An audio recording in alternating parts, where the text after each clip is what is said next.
প্রথম প্রশ্ন হলো আমি আমির নির্বাচিত হয়েছি না, আমি আমির নির্বাচিত হইনি।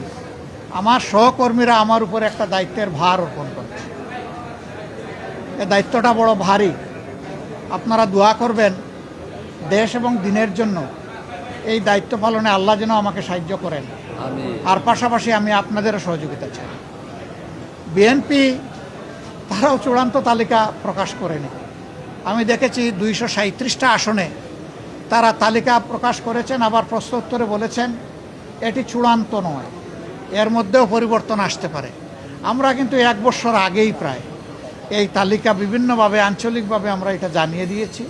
চূড়ান্ত তালিকাটা সময় মতো আমরা ইনশাল্লাহ কেন্দ্রের পক্ষ থেকে ঘোষণা করব।